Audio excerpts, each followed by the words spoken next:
Hello, good evening, welcome to Rangers Radio. Join myself, Oxshire, on the show tonight is the legend that is Bridge, poor Linda, the queen of Rangers Radio, and my mucker Jaffa. Evening, Jaffa. Evening, Ox, how you doing? Evening, Linda, and evening, Bridge. Evening, Linda. Evening, guys. Evening to all the listeners as well. I hope you're all well. Come on, the legend. Oh, can I just say good evening to everybody? Thanks, Oxshire. Lovely to speak to Jaffa again, and of course there's Linda, top person, and the techie boys in the background all beavering away. And to all the Rangers fans all over the world listening in here at Rangers Radio. Good evening and welcome to Rangers Radio. How you doing, Bridge? Sad day today, Michael Parkinson, huh? Very sad. Another brick of history gone, you know. Particularly my history, anyway. he was a stalwart during my days. Superb. I know what it's like, Jeff. I've got problems with some birds on the chat show as well, you know.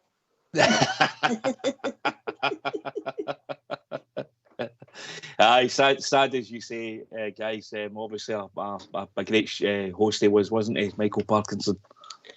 Here. Obviously, I mean, you're a bit young, Linda, yeah? Okay, we don't remember him. Very good. Brilliant. Right, how we all doing? Good? Jaffa, good? Yes, aye, great to be back on, Ox. Glad the fit was back, to be perfectly honest with you, and it's been eventful, hasn't it? Yes, it's a roller coaster. But Tuesday night was a big night for the club, Linda. Ultimately, big tick in the box, move on. Yeah. And it comes around Saturday, then Tuesday's massive. Yeah, absolutely, Ox. And they don't half put us through the ringer still, don't they? Oh. It's we just thought we maybe get a wee bit of a break this season. It might be a bit more straightforward, but I think we better buckle ourselves in, Ox, yeah, because I think it could be something similar. Poof. Yeah, British man, what's your take on it? I mean, it's a new team we've got, isn't it? You know, are we expecting too much? You're a man of experience and wisdom. Well, I don't know where I can't see us at this point in time think we're expecting too much. We're hopeful, but I thought that the other night there was a tremendous victory for the club all round, and some really, really good shows in the second half, particularly. Some weak stuff in the first half, but we're well used to that. And a few players must have been kicking themselves with some of the wee idiotic mistakes that they made. But seriously, Tavernier, once again, he's done it again. He's scored a fantastic goal and a great take across from Borna Barisic. And, you know, these two players, in my opinion, have been questioned, of their attitude towards Rangers have been questioned, or their ability to even play football has been questioned over the last couple of months. But they've turned it around again. Look, as far as the club's concerned, we saw some really good play by some of the players, and we saw some poor stuff, poor finishing. But we're through, and it's on to the next round. And between now and then, these same players have to step up again, to make themselves better, fitter, more aware, all the rest of the things that go with it. And I think Rangers are going to do well in this tournament, because I can't see us losing to RP Leipzig. I can't also PSV. Sorry, I don't see us losing to them. Just do it. All right. Okay. Wasn't a vintage performance. These games are all about getting through, and it was a game of two halves, Jaffa. Well, it was, Ox. In fact, it was a game of four halves, wasn't it? Because really the work should have been done at Ibrox the week before. But then when you layer that in with the fact that, as you say, there's that many new players, is it really a great surprise? I mean, if Lammers scores that third goal, I suspect we're out of sight, Ox. And, you know, we keep on talking about it, and we've seen enough European football at Ibrox and abroad in the last 24, 36 months to know what European football is about. It is fine margins. There's, you know, you could open up 3 or 4, 10 games that we've been involved in, and they've all been a bit like that. But getting through is all that matters, Ox, and they done it. And you're right about what Bridge and Linda are talking about there. Borna Barisic, James Tavernier, one end to the other, ball in the back of the net. At the end of the day, you can't argue with the fact that with the stats and James Tavernier's numbers as far as scoring goals, it's just off the scale. I don't even know if he has a right back anymore. I'm not sure what he is. A right half, or I don't know if he's playing a number 8 or a number 7 role. I'm not sure, because he's that wide at times and that advanced. So from the respect of his finishing, you can't argue with it. I mean, he sees it happening. He's shouting for the ball. And Borna Barisic does what Borna Barisic does. He puts the ball in a sixpence and bang, and we're through. And that goal killed them. And we were good in the second half, Ox. We were arguably disappointing in the first, weren't we? In the extra large king size, Linda, did Jack Butland get a wee cuddle? Oh, Jack Butland, he's my new hero. You forget about your past heroes quite quickly, Linda. Oh, can we move on, Ox?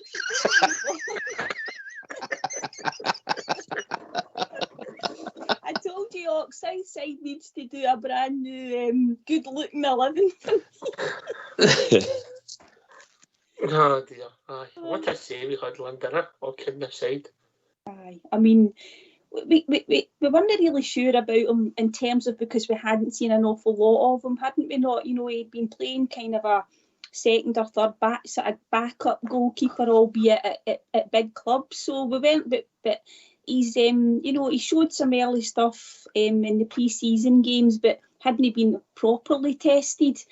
Had a couple of good saves at Livingston on Saturday, and then obviously, as you said, the first stop's outstanding, and the one at his right hand post to stop them going 2-0 up was a fantastic save as well. No chance with the goal, Ox. I mean, it's an absolute peach from them. You've got to say that. But early signs are good with Butland, and if he is called upon, let's hope he can continue with the good saves. Bridgeman, who would be the first goal you'd remember? Would it be Bobby Brown? George Niven? Niven was the first. I don't think I remember Bobby Brown playing. I remember Bobby Brown as manager, Scottish manager. But I don't you were talking about the singer there. No. I don't think I remember him as a Rangers. But George Niven, most of you remember Richard. George Niven's stature compared to Jack Butland, it's night and day, isn't it? Oh my goodness, yeah. Oh my goodness. Well, the closest I can remember stature-wise, if you're just talking about height, is a big Garvin Lighthouse. Aye. I don't know if he would have been the same height as Butland, but my goodness gracious, Butland's a big fella, and he gets down quickly. Some couple of really great saves and blocks last night. And that team we played last night were every bit as good as they were at Ibrox, by the way. They're a smashing team. Lovely play. They pass the ball so quickly. Find their man so easily. They're all very skillful. And then a good chunk of that first half, we looked a wee bit slow and lethargic against them. Second half, different, We come out and met them. Big difference. Mm-hmm. All right, good result, good performances. I'll just go through. Start with Bridge. Who was your man of the match, Bridge?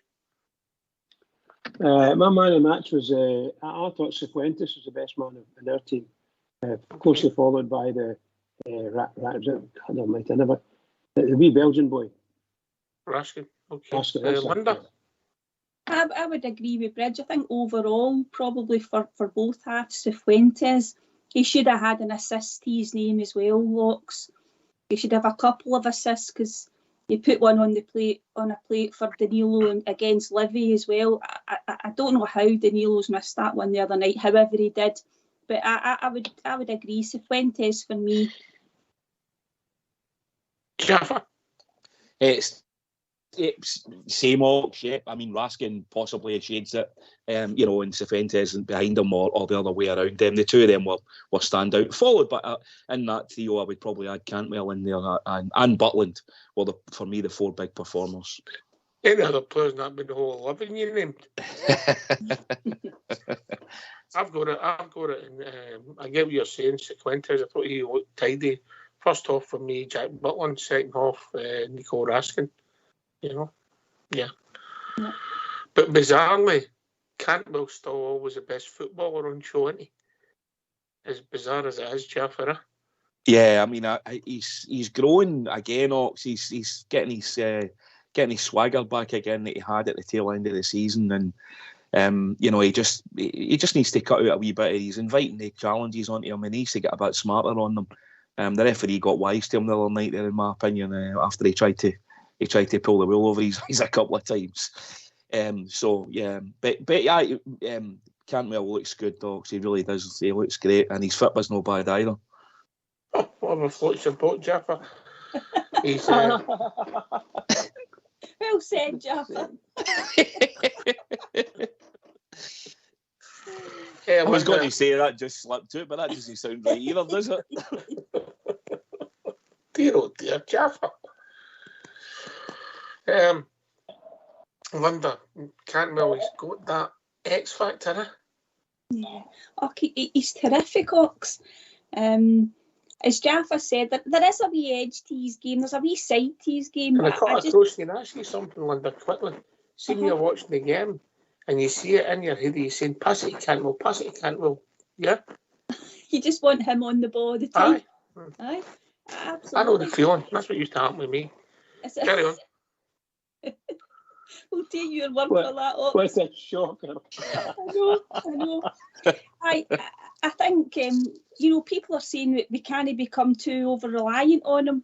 So other people maybe need to step up and show what they're made of. But some of them are, Ox. If you think about it, obviously, as I said earlier, Cifuentes. He should have had a couple of assists to his name by now. Wee Rascan's getting himself forward at times too.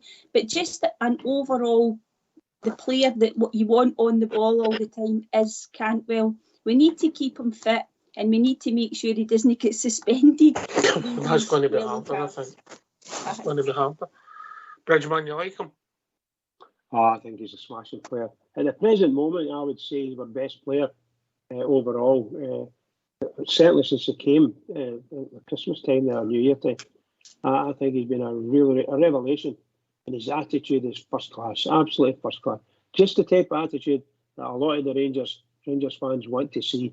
They want a player that'll go out there and get stuck in, and sometimes he gets beaten and pushed about and so on and so forth, and he falls in his face. Sometimes he dives, makes it look really balletic, and it's just it has to be. The manager needs to speak to him about that, because sure as shooting, the referee will get fed up with him, and you'll not get the free kick that you're expecting, and you'll not get the throw in. You'll get nothing. They'll just not give the thing to him, and it'll be the only thing people will remember is him lying in the deck and are shouting and bawling at the referee or something like that. We don't want that. We don't want that at all from him. He's far too good a player to be getting caught in these hijinks like that, at that level. Yeah, I enjoy him. He's a good player. He's got a lot of ability. He's brave, Jaffa. He's brave because he takes the ball, doesn't he? Yeah, that's what I think. That's his best quality, Ox. He takes it and he actually invites. He likes getting it in tight spaces, and he likes drawing the defender. And I think that's a great quality to have, because he does ultimately draw whoever's on him, whether it's a fellow midfielder or a defender or even an attacker, and he invites the challenge on, because he's got all the tricks. I mean, he's wiry, and he's got a toe on things, and he's got the flicks, and he sees a pass, and his positional strength is really good. But I think his best quality is, I like the fact that he can take the ball, and he can, he's inviting it onto him, whether there's two in front of him, three in front of him. I think that's a great quality, and I think we've been lacking that, Ox, because that ultimately creates space all round about him. He's just one of those real quality players. Every team needs one or two or three of them in their team, especially at our level. I don't think you can have enough Todd Cantwells in your team, but he's got it all, Ox, and he's got a nose for goal as well. He gets into the box, and again, that's just a great quality. Okay. Right, we talked about it as strikers, no fire, and I'm sure we'll come back on to that. There was another story after Park Breaker Day concerning tickets, and I'm sure it's a topic that people want to talk to us about. It looks to me as if, obviously, they've confirmed that they've refused the tickets for Ibrox, yeah? But we're saying we still want our allocation, which I believe, without checking into it, is part of the league rules. So we'll see how that pans out. So we'll manage to update them again. Oh, well. Linda? Yeah, I think you're right, Ox. From what you read, and when it came up before, especially when James Bisgrove was asked about it, it started a bit of debate because I think we felt that they probably would refuse the ticket allocation. We know all the history behind that, but I think my understanding is like yourself is that we have to be offered the same, allocation back, unless the league or the authorities in Scotland say that it's not safe, or they can't, they come back and say that they can't guarantee our fans' safety, that sort of thing, I think would need to be up for discussion. So, but my understanding is like yourself is that the starting point is that, they have to offer us the same allocation. How do you see it, Jennifer?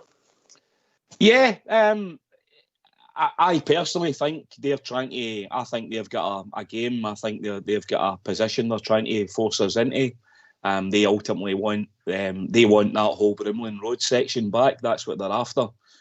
They are saying that they can't take the 700 tickets, as I see it, from us at Ibrox for safety reasons, and requested netting to be put up. We've said that could happen, but it can't happen for this game in September. So in turn, they are going to apparently refuse to give us any tickets as a retaliation for the Nerdy game. So as that stands, they will then be in breach of rules, but they're prepared to do that, what I'm reading of at Ox. But the rule in question is Rule 127, I believe it is. Is what where other clubs have got to offer an allocation, a percentage, or the same as what they've been offered from the opposing team. So we'll see how it pans out, Ox. But I'm sceptical. They've got, I think we've alluded to it on the show. We know how their dark arts work and their media placement and all the other fingers that they have in many pies across society in Scotland.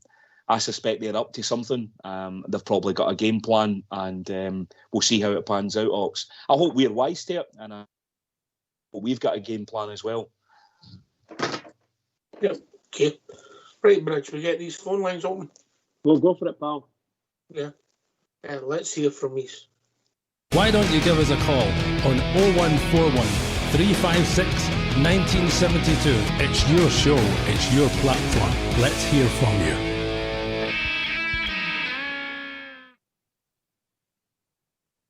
What's your take on it, Linda?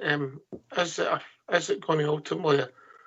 There's a rights and wrongs about the ticket allocation. We can debate that, and if people come on with their views, I suppose we will debate it.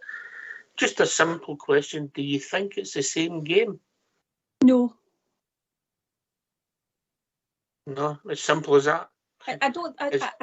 I just think that it detracts a wee bit from the atmosphere, but I understand all the logic behind it, etc. Mm-hmm. I haven't been to a lot of Old Firm games. I've been to a couple at Ibrox and a couple at Parkhead.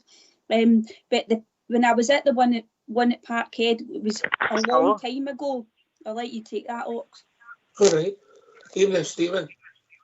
Good evening. How is everybody? All right, mate. What's on your mind? I just want to talk about the allocation, please, in regards to the next Old Firm match. Mm-hmm. Carry on, mate. Floor's yours. Yeah. Hail, the Celts are here. That was predictable, wasn't it? Very much so. Didn't you let us down? No. As if we didn't know that was coming. Well, the children are back at school. Well, they've obviously not got a lot to do at night, so. Mm-hmm. Yeah.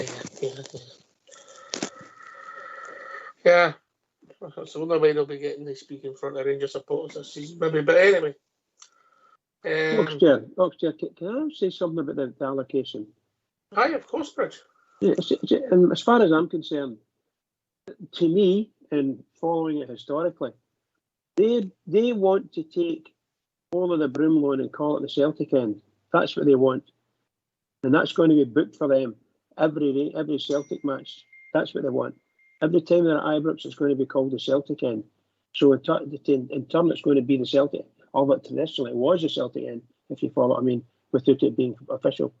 But that's to me what they want, and they don't care. There won't be a Rangers end. Follow what I mean?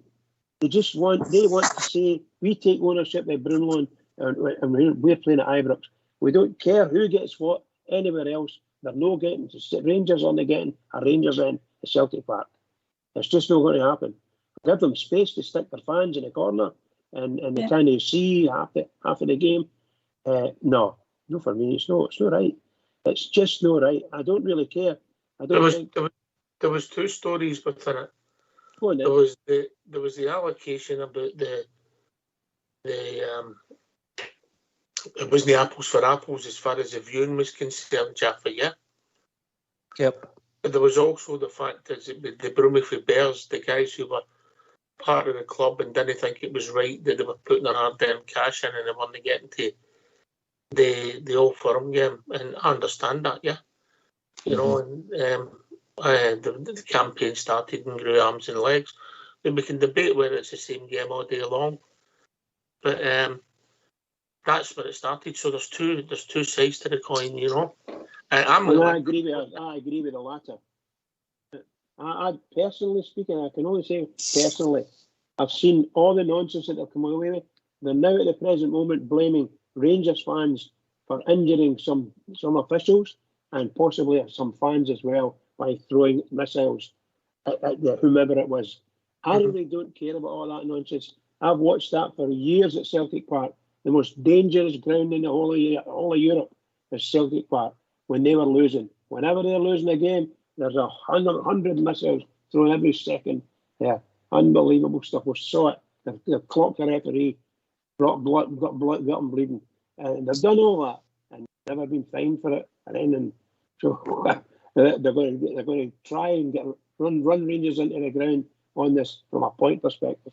I don't think they've come up against a board and a support that's united. I'm with Linda. I don't think it's the same game, and I don't think ultimately it's good for Scottish football, the brand, because it will affect the market in the game. But that's a whole different debate, Jaffa. I think from a spectacle point of view, yes, it isn't the same game, Hawks. I would agree with that. The atmosphere's obviously when for example, when they score, you could hear a pin drop. So obviously that doesn't aid the competitive side or the sporting integrity, if you want to call it that, of the game. But we took a decision. I mean, from a point of view that we're getting our own fans in the stadium, we've offered them that corner, as we do with literally every other team now that comes to unless it's a UEFA game, like when Dortmund came last year, or Leipzig came, or even PSV last season, who brought, I think, 4,000 or 4,500.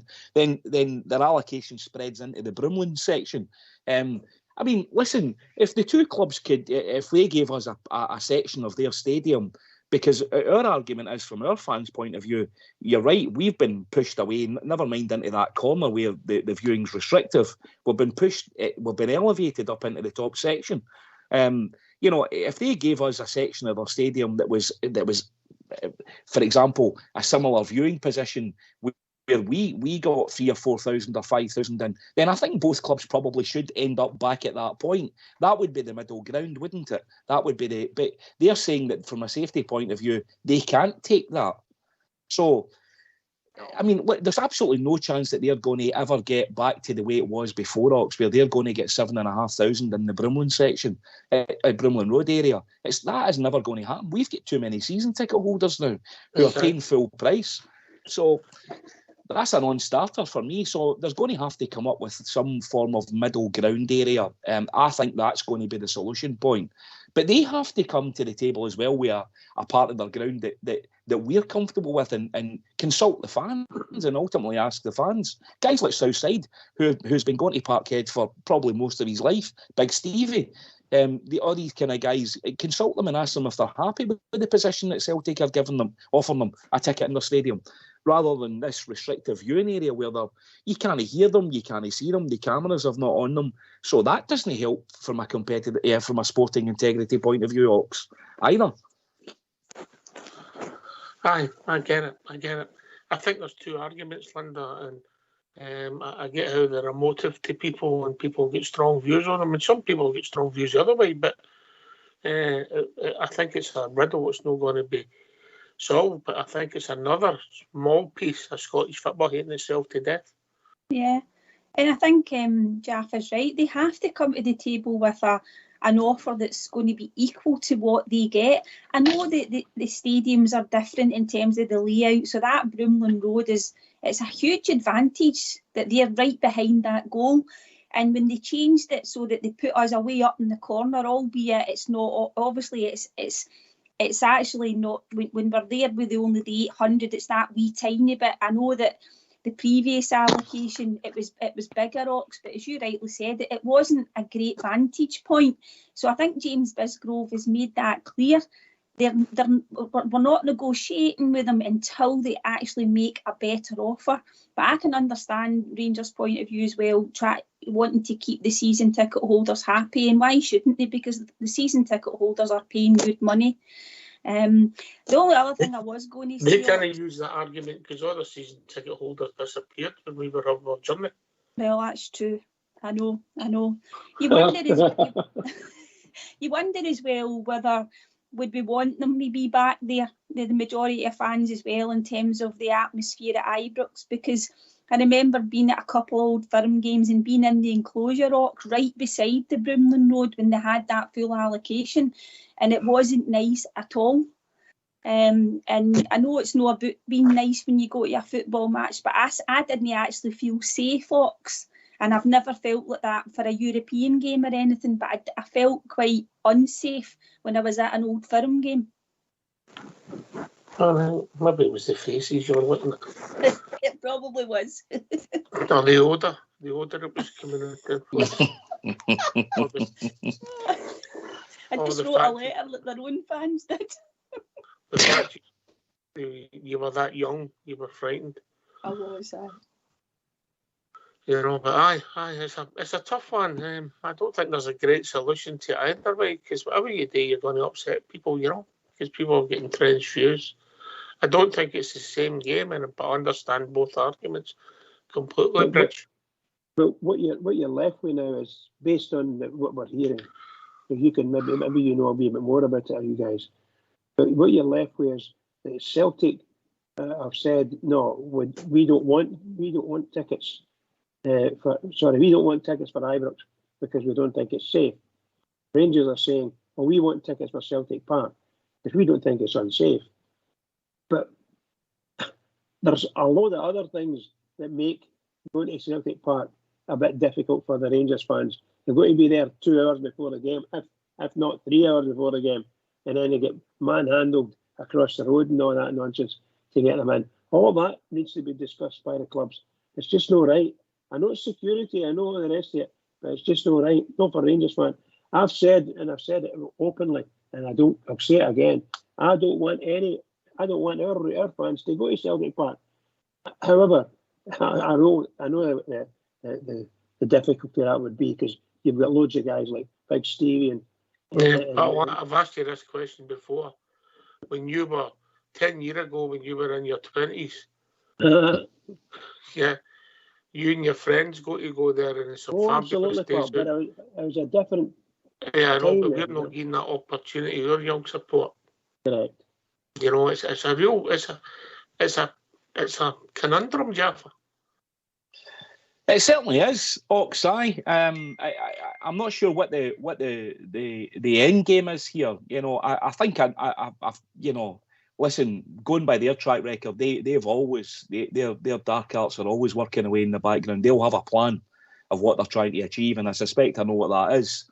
and they're probably trying to get the authorities to help them and aid them, because that's what they do. They manipulate the rule book consistently to their favour, because they can. And I'm not sure where it's going to end up, Ox, but yeah, there's a lot of fans that still want to go to that game. They want to go to the Old Firm game. They want to go to Celtic Park. They're hardcore. You know, they've followed Rangers all their life, and they want that. They see that as turning them over as the away game of on the calendar where they look for, and that's the one they want to go to. And I get that, because I used to be. When I was younger, Ox, I would go to that game. That was one of my favourite places to go and turn them over. And I get that they've got fans that will want to come to Ibrox, but it's got to be done in a safe manner. And I also understand what Linda's saying, because I have been in the stadium in recent years when we've only had 800 or 900 of our fans there, and it is really intimidating. And if they want to talk about safety issues, my word, any Rangers fan that's been to Parkhead in the last 5-10 years will tell you what it's like. Everything's thrown at you, still getting thrown at you, and guys getting their heads bust open, getting stitches. It's always happened. So they can't say it only happens at Ibrox, because it happens at their den as well. Sorry, their stadium. Yeah. All right. Come and give your thoughts. 0141 356 1972. I'm really not getting answers, Linda, because it's difficult, you know, and I think it could quite quickly become the norm. Because I tell you who could decide ultimately? The police, yeah, and then they'll say they've risk assessed it and it doesn't make sense, and all of a sudden you'll end up with a game with no away support. There'll be a lot of people happy with that. So whether it'll be the same spectacles up for debate. Yeah, I suspect that's probably what will happen. Might be wrong in terms of us getting the allocation for the New Year game. I think they'll find a way to say that it's the safety concerns, and I think the police will probably just back them up on that, because it just means that you know, they've done their bit, and they might not want to take the risk, you know, the police. So it might end up just being that we won't have any fans there anyway for the next game, Ox. We won't. No, we won't, Bridge, because as Ox just said there, if the police say that it's the safety concerns for our fans, then it just won't happen, and that's the argument that Celtic will probably put over. See, I can't quite understand that, and the reason I'm saying it is, as things stand, Rangers have said they want their allocation because their fans want to go. So that you're going against what the Celtic have said. Celtic say that their fans feel unsafe. What we're saying is the police. But if the police step in and say, no, we can't send the Rangers fans there because it's unsafe. Yeah, I'm happy with that. The police say that, I'm happy. That's what they might do, Bridge. Yeah. Interesting. It'll be interesting, but it's definitely not the same game. You know, because if you do win, and we will win in 3rd of September, and then you're there and you're celebrating, well, yeah, it's fantastic. Just a bit sweeter when you get into them tight, Jaffa. Oh, lovely. Aye, I love that, yeah. Especially by that time, the smells are emitted away from them. So they've been aired by that time because they've had 90 minutes of airing. But aye, of course it is, Ox. It's brilliant to give them it tight, aye. And especially when we turn them over at our place, it's magic. Nothing better than that. And I agree with you. I can't disagree with you, Ox. There is something the game lacks. It does. I totally get it. If their fans are not in the stadium. Don't get me wrong. I do enjoy, stereo proddy surround sound. That's really good. And when and the stadium sounds brilliant when there's 50,000 Rangers fans all singing and dancing. But it's a wee bit sweeter when there's a good few thousand in empty to stick it into them. Yeah. It'll be interesting. Also, be interesting to see what happens. The media, we'll watch that. We'll see who's wagging that stick, Linda. Definitely, the media always like to get involved, and unfortunately, or however way you look at it, they never seem to, in recent years anyway, fall in our side of it. But as I say, as soon as they make a decision, it will just be forgotten about and everybody will just move on. But I don't know how long it will rumble on for in terms of working towards the game at Parkhead, Ox, or whether a decision will just be made in that, pretty soon. Yeah, I don't think. I think it might rumble on for a few weeks under, Yeah. Right. Look, there's obviously a lot going on, and are we finishing the transfer market yet, Bridge? Well, I hope not, because I have to say that I thought our twin centre halves were a wee bit shaky for big parts of that game. I know we got through, and it was great to see. We only lost one goal, and answered that back. Tremendous. But there's a bit of weakness in the team, and it seems to be that the goalkeeper's excellent, but the people just in front of him are not so excellent at the moment. That may change, but somehow I don't think so. I don't know whether Golson is really carrying an injury. I really do think he's carrying an injury. I don't know. He's not fit. No, it doesn't look it, does it? He doesn't look it. So he's causing himself a bit of bother, and that in turn rubs off on other players around about him, and in all possibility the fans too. So he needs to watch what he's doing. It's a pet hate. I mean, Jaffin has been for several years that players try to get their fitness in the Rangers first team. I just don't like it. No, it's one of the catch-22 situations here in Knox, because if he's fit enough in training, and obviously the guy Golson in this case obviously is, because he's playing. It's how do you get match fitness, isn't it? And I know what you're getting at. Because you can see he's still, I don't know, 70%, 65%. You've been kind. Possibly. It could be 50%. But yeah, you can see his pace isn't there, and it's getting him to that level. And obviously, the medical team mocks and these fitness specialists that we have, the profile of each individual, according to their stats and their numbers, they'll tell you that the best way to get them there is giving them matches. That probably is the case, but it's that period of those matches that he's playing in, because he's getting caught out, and he has been caught out. So, I mean, it's a contrast, because I thought there was a possibility that he could have went with Balogun last night and Suter, on Tuesday night, because I thought they looked pretty, and they were up against quite a height in the guys that were playing for Livingston. And it was all high balls that came to us with Livingston, and it was all high balls that came to us with Servette on Tuesday night. I thought that would have been, and Balogun looked relatively comfortable on the left-hand side, and it allowed Suter to get into the right-hand side. I don't know, that's just the way I seen it, Ox. I thought there was a possibility he could have went for just to keep it nice and tight and no lose any stupid goals. But look what happened. We went ahead and lost a stupid goal, didn't we?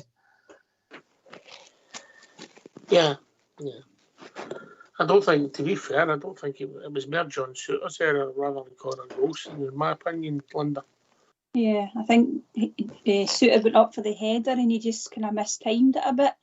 But then, obviously, after that, it kind of breaks off. I think it's Barisic, but then it's over on the right-hand side, and Golson or Tav didn't really cover themselves in a lot of glory after that. There was maybe an opportunity to close down, but I know what you're meaning about Golson, Ox, because obviously the games are thick and fast now. It's every 3-4 days, so there isn't even a chance to get a bounce game organised midweek to get them up to speed. Or, obviously we don't have that. In years gone by, there was the reserve league and stuff. People could get their fitness. So, he's just been thrown right in, and you might find that he would be the one that maybe would start at the weekend, and Suter would maybe drop out for Balogun just to give Golson more minutes. But it's a difficult one to manage. I totally agree with you. I'll predict that Golson will not play, but he'll play on Tuesday. Sure. I just see that. Rich? You mean he'll not play the weekend, but he'll play in the European game? That might be true, because I'm suspicious he's carrying a knock on his foot or ankle, whichever. I'm suspicious of that. It's just something not right. I'm a great big fan of Golson's, and I was the one that was shouting, that probably allowed us to get him to re-sign or us to offer him a new contract. And they did. I was a very happy man when he did. And then he goes and gets injured and he's out for a number of months. And it's been difficult for him since then.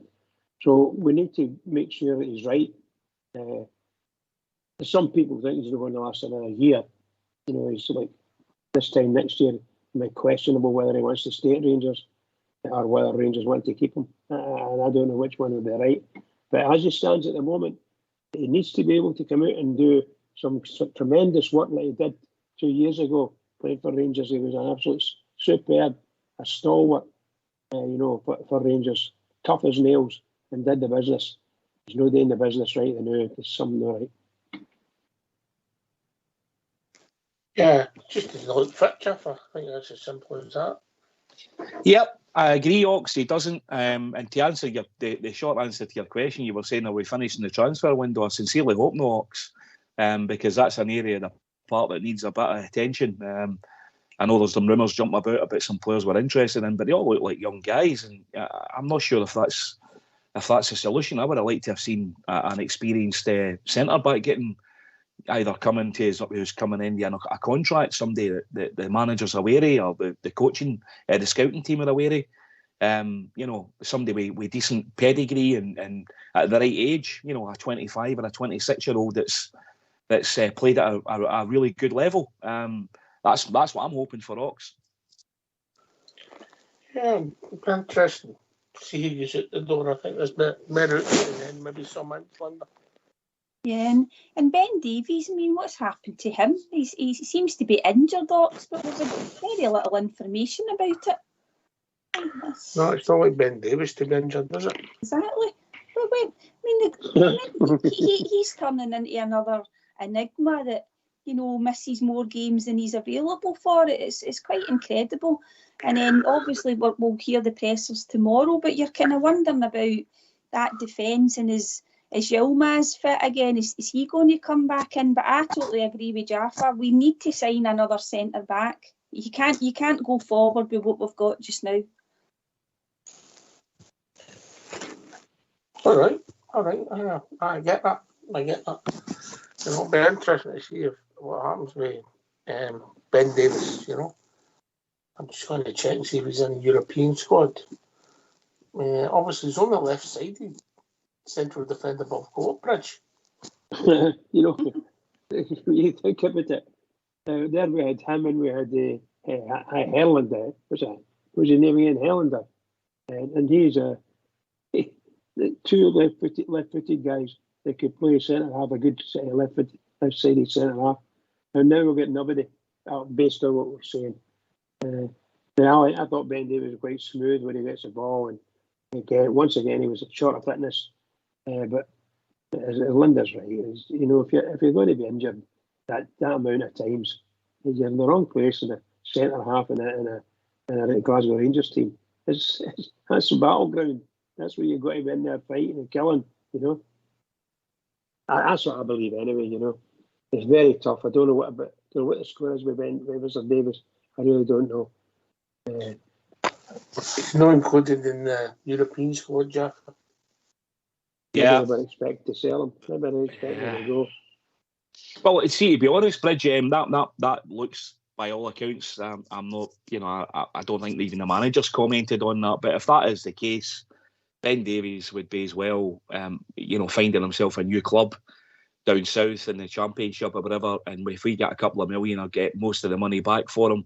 And it'll allow us to go and reinvest in the money in someone who wants to be at the club and ultimately wants to play for Glasgow Rangers. I'm starting to lose the will to live with some of these players. They just, not just for our team, but professional footballers in general. I don't understand the mindset. I know it's money, I get that, but my word, all these guys running over to Saudi Arabia and wherever they're heading off to, for me, that's just a Sabuto league. That's not football. Wait till they go in for the big offer with Bridge to be the pundit.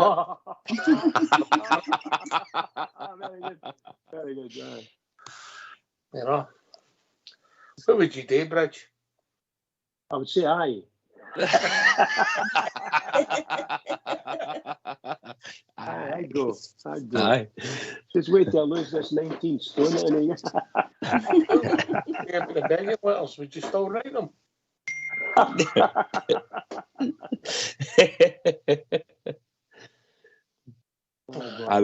We would all go, wouldn't we? We're all mercenaries at the end of the day, and money talks. But you know, that fella that they sold for 25 million, they're loaning him out. I mean, it's just bonkers. Who's that? I don't know, Bridge. I don't know the names of the teams. Yeah. I believe they're loan. Everybody's going out on loan. Apparently, by all accounts, the team are putting them out on loan. Wow. It's crazy. It's bonkers. That's not football. Not for me. You can't create a football league. But money talks, as they say, don't they? Yep. Yeah, I think it could have big ramifications, particularly for the EPL, but that's a whole different debate. Right, come and join us.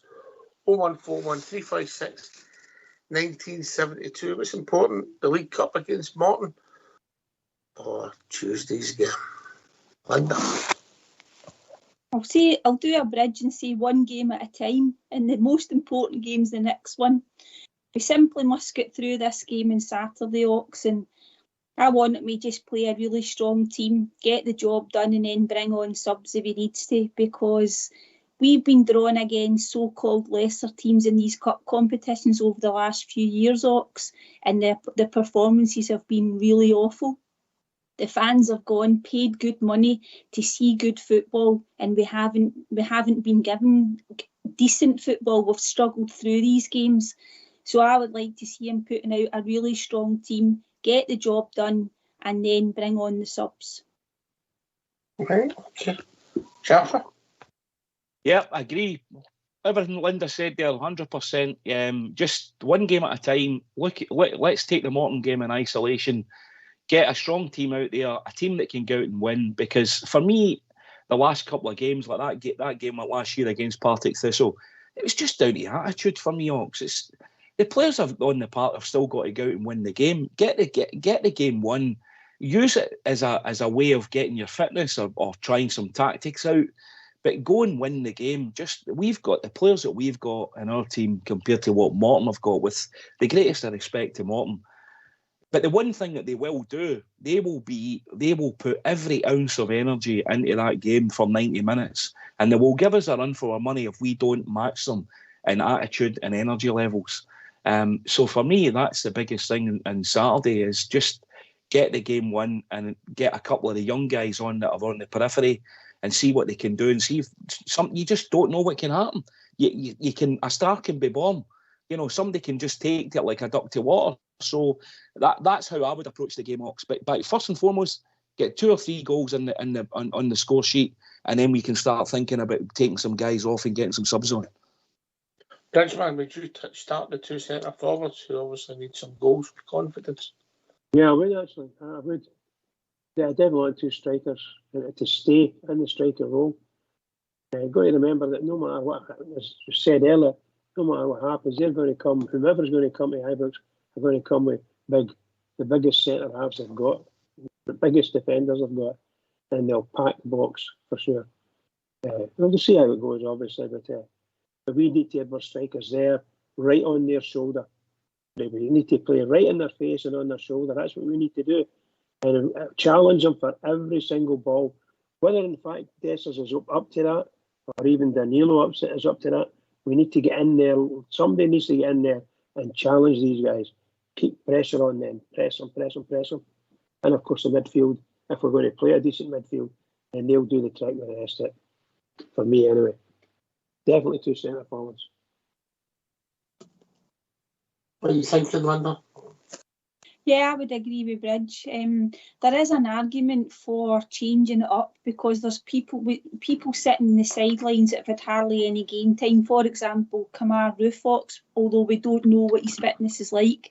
But I definitely, as I said, I would agree with Bridge. I would stick with the 2. I would play Danilo and Dessers. It's an opportunity for them. The more forward players we've got on, the better, albeit we need to watch, they don't get in each other's way. But we would expect them to have a lot of players behind the ball, if not all of them. And we might need more shots and goal, a wee break of the ball here or there. And we need finishers on the park. And I know they've not shown it much so far, but let's hope that they can bang a couple of goals in each, because I think it would do them the world of good for their confidence. You think Bridge is watching Bonanza while he's doing the show, Jeff?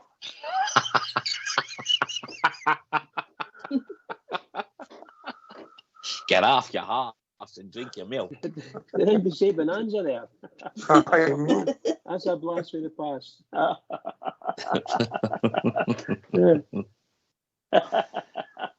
Sunday afternoon television. Little Joe. Big horse Scarlet, was that what it was? Oh, brilliant. Yeah. Little Joe, he was a lucky guy, wasn't he? Absolutely. I felt a bit like Little Joe when Southside never sent me Super 6 last weekend. That was a shocker. Some mate here. What a mate. Anyway, I would play the two strikers. Hopefully, with the thoughts of getting them off with an hour. But then if one of them gets injured, it's a catch-22. But they need some confidence. They need goals, and they need a bit more fitness. The two of them just look a quarter of a yard off it, and their movement's not great. Their understanding, but the guys that play in that position, Jaffa, they need goals. That makes a difference. That's it. That changes it. That's what they feed off of. That's their oxygen ox. Any striker, that's their mantra. Any striker worth their salt is the 18-yard box. And listen, Dessers and Danilo, you don't get the kind of CV that these guys have got without being decent players. Clearly, the two of them are decent players. They just need a wee bit of work together, more games together. But the one thing, as you say, Ox, that changes everything is goals. Danilo scores that on Tuesday night, and Danilo he wouldn't get his head in the dressing room. That's all the young fella needs. He just needs game time and goals. They two will be desperate to play together, and that's a perfect game for the two of them to go and score. Shows what they're made of, shows their movement. But incidentally, I did think when Dessers came on, I thought he contributed to the game on Tuesday night. I thought he looked sharp, and that was the difference in the second half on Tuesday night. It was the press at the front line. That's what stopped that team from playing. And so, but they've got to develop that into their game, Ox, especially in the modern game. That's so important. That press. Cantwell has got boundless amounts of energy. He can do it. Raskin can do it. And that's what we need in that front line. That is exactly what we need. We need guys that are fit and that have got the press on them. And Saturday's a great game for them to develop that and build that into their game. Linda? Yeah, I agree with Jaffa. With forwards, they're always judged on their goals return. We know that. And we've been through a couple of seasons there, Ox, where we just simply haven't scored enough goals. But the good, I suppose the positive thing is that we've created the chances, Ox. Sometimes we don't create clear-cut chances or good chances for the forward players. And as I said earlier, we're talking a wee bit about this over-reliance on the fullbacks to create, but our midfielders have created chances over the last few games as well. Cifuentes should have a couple assists. Cantwell, lovely wee ball he put through to Dessers on Tuesday night, and Dessers hits the post. And Raskin's got himself up the park as well. Look, the one that Lammers missed in the first game against Servette. So that's a wee bit more encouraging for me that we're creating the mocks. We just need to start putting them in the back of the net. Yeah, it's quite unique, that the centre forward role, Bridge, isn't it? You can play badly and be the hero. Any other position, you play badly, you're generally not the hero. Well, you normally get a number of chances. But it's no surprising to see, 10 half chances and 3 good chances for a striker in any game, and if he gets you 1 or 2 goals, it's brilliant. They ain't going to score 20 goals in a game, if you follow what I mean, but they might have 20 chances or half chances. But if they're not there, they're not going to get these chances. And I think that's where our Rangers players need to be there to get the chances. Not just be there to get the chances, but they must play alongside or with the other players in the team who can see them, spot them, find a space, get into them. But that's going to take a wee while, players to get used to each other. There's not very often you get 2 players that can just walk in and play together. It's really difficult, you know. But let's hope they can catch it all up. Good chance for them this weekend against Morton. I'm using that. I don't want to belittle Morton in any way, shape or form. But a good chance to play against Morton in the Cup and sure as shooting, go out there, do everything you can, and win the game. You can get a right few good number of goals if you wish. I'd be very happy with that. Are you telling me these deals will bring their team up the road and they'll park the bus, Jaffa? I think that's precise. Although, to be fair, again, to Partick Thistle last year when they came, they didn't actually do that. They actually played. That was quite a decent game, that. So you just don't know. What I do know is that they'll be up for it, Ox, because this is their cup final. You know, for a whole variety of reasons. I know that they get a share of the ticket money as well. So, but they'll probably bring a decent wee support through with them as well, Ox, up the road. It'll probably be a decent game in that respect. And talking about away supports, I mean, see that, for example, that game last weekend with Livingston, I counted 101 of their fans was there. That's dreadful for Premier League football. And away support, 50 minutes away. Did you take the time to do that? I did. I counted them. Aye. That's more about you than it does the rest of us. Linda? That was impressive, Jaffa, that you managed to get it spot on for the crowd. 101. 101. Oh, I know. You would have expected a better away support than that. I don't know, Jaffa, whether it's the whole Scottish football product, isn't it? You know, there's just not enough getting put into it. We're only interested in our team, but I mean, Ox is always talking about our fans that go away from home and they're cutting all the allocations as well, aren't they, Ox? You know, and yes. And that's just about, cutting your nose off to spite your face as well. It'd be different if they were filling their stadiums, but they're not. And it's costing them a lot of money, and it just doesn't make sense. Eat myself to death. See, on that note, Ox, I noticed recently. I think it was. I can't remember if it was Hearts or Kilmarnock made a statement a few weeks back saying that the reduction in away fans, in particular us, Rangers and the other lot, not coming to their stadium or giving away the amount that you used to give to them, had no effect on the turnover of the club or the finances of the club. It might not have any effect on their club, but I'll tell you, if they're a community-based club, which every football club is, they're not thinking very much about their community. Because you go and ask any of the publicans or any of the shop owners in and around Kilmarnock, in and around Rugby Park or Tynecastle, when we used to take through their 4,000 or 5,000 through to Tynecastle, you asked what impact it had on the local economy and to their community then. Never mind, because their fans are not spending the kind of money that we're spending, and all the rail travel and all the rest of it.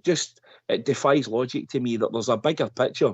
It may well not have affected their finances as far as the club goes, but it will have affected the amount of money going into their communities round about them. And maybe Disney, because you can get, over the course of maybe 18 games, you can get an extra 200 to turn up, and that takes away or 400 to turn up. But in that particular game, the economics of the game don't make sense. There's 5,000 trying to get in, there's 3,000 empty seats, and you want to let it stand empty. It doesn't make sense. No. It doesn't make sense. That's a case where you can make numbers mean anything you want, Jaffa, Yeah. No, that's true. That's true. But I mean, we know that when as a club, even when we go to European matches, you know, for example, I know Seville's different, but you hear the mayor coming out from Seville talking about the impact on the local economy. I can't remember how many millions of pounds it generated for the local economy.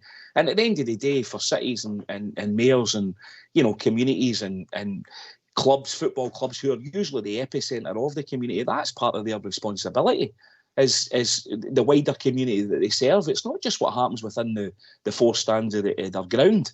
You know, that might well be true for them and their numbers, but they've got a responsibility. But you're right, you can make those numbers you can make them sound any way you want, but it's certainly our club in particular, when our fans go travelling, they spend millions of pounds per season on away trips. And I mean, some of the guys that are on our show here talk about, you know, when I'm going away and how many hours of travelling that I've spent to get there. Yeah. All right, people, get yourself in mute because we're going to have a tune. Today, forever and for always, we are Rangers through and through.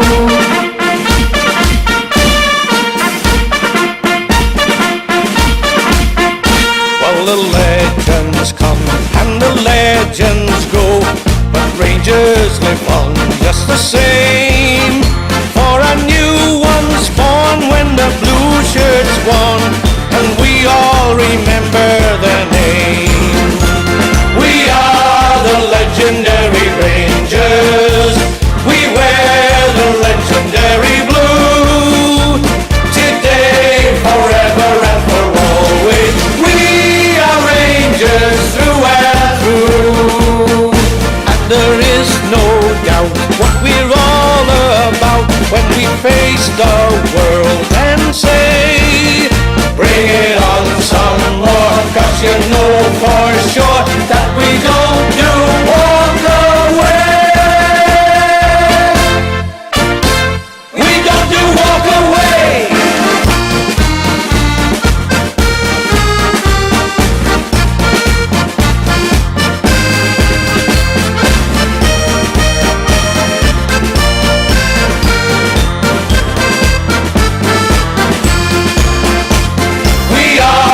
Legendary Rangers, we wear a legendary blue.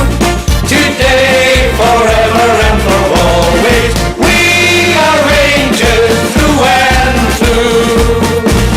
We are the legendary Rangers, we wear the legendary blue.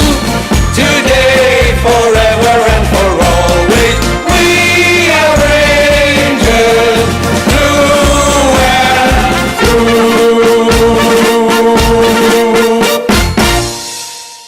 Why don't you give us a call on 0141 356 1972. It's your show, it's your platform. Let's hear from you.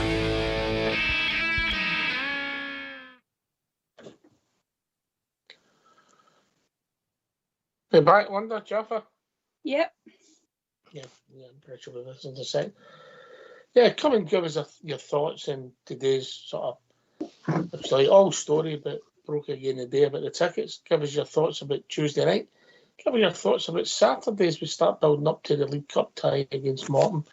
We want trophies, so let's get behind the team, get the stadium full, bring revenue to the club, get us through to the next round and help drive us on to that trophy, Jaffa. Yep, 100%, Ox. That's also a great day out for any if they want to take their families to Ibrox at the weekend. There's plenty of tickets available. I'm going along myself, Ox. So, yep, it's. You're going along yourself because you have no mates? No mates. Just the family, just family cardboard cutouts. Good on you. Good on you. That is an opportunity for people to maybe take. The weather's reasonable, Linda, and you can take the kids for the first time if you want to, get them a bug. And I know it's difficult for a lot of tickets, a lot of games to get tickets, but these are the ties, the least glamorous League Cup ties, where you maybe get an opportunity to get maybe 4 tickets together, where you can maybe take a couple of kids and the families can go. Yeah, Yeah, you're right, Ox, because for the league games, you'll get the odd ticket here or there, but as you rightly said, they're very difficult to get even 2 seats together. So it is an opportunity to take your sons or your daughters for the first time and walking up the stairs and then they see the pitch. A lot of people put the wee videos and that on social media and stuff, and it's an opportunity. I mean, Morton, they'll be looking forward to coming to Ibrox, playing at a big stadium, and they've got nothing to lose. So they will need to be right on it. But as I said earlier, I hope that we put out a good team and they put on a bit of a display, Ox, and bang a few goals in, because if you're going along to Ibrox for the first time, you want to see good football and you want to see goals. I mean, that's what we go to the games for. You want to see goals, and goals bring confidence, Jaffa. Yep, 100%, absolutely. Listen, look, the players are still, it's just a match at the end of the day. It's just a team in front of them. It's 11 players. Just go out and apply yourself. And again, we're talking about the Connor Golson situation with getting match fit. I mean, I don't think he'll risk guys like Golson. He'll probably keep him for Tuesday night. But certainly, give Balogun a chance to get some game time, I suspect. And any other players that we want to maybe try and get, that are sitting in the periphery. But in essence, Ox, we've still got to go out and win the game. There's partnerships here. We're still in the early part of the season that need work on. In particular up the front. And with Danilo and Dessers and even Lammers as well. It'd be good to see him getting himself onto the score sheet and buying some goals in. So, yep, there's a lot to play for, and there's certainly it's a big match still. We need to get into the next round, and winning the League Cup or any trophies for us where we are right now, because we can't go through another season like we went through last season without winning anything. We just can't do that.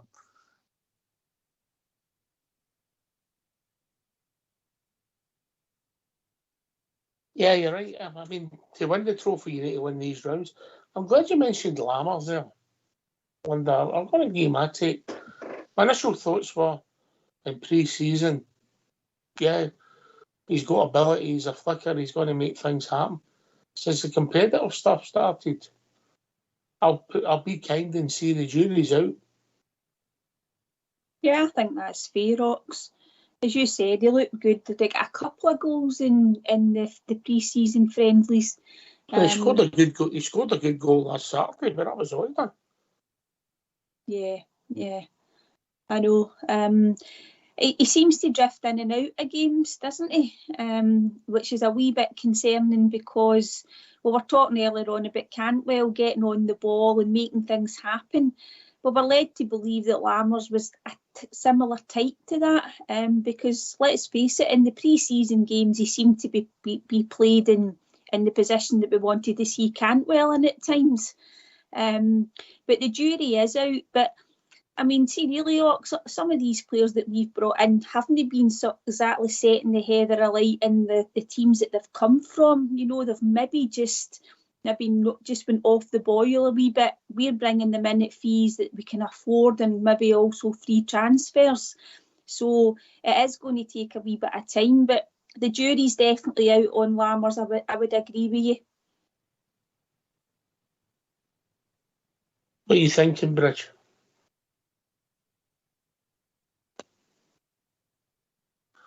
I'm thinking he's talking to his cell phone. Mute. Jaffa, in you come. I think you were right there. You were actually right there. Sorry, Jaffa, sorry. It's okay, Bridge, on you go. No, I was going to say, I think Lammers is a cracking player, but I don't know whether he's ready to start playing football properly. There's something not quite right, because sometimes eventually just loses the ball. He gets himself into a position, he's maybe beat 2 men, and he gets into a position and he can't go anywhere else. But sometimes he gets through and there's some nice shots at goal and things like that. So I think he's a smashing player. But like a lot of the players that we've got now, he's not quite, he's not quite match ready yet, in my opinion. But that'll come. But he's going to be played. Jaffa?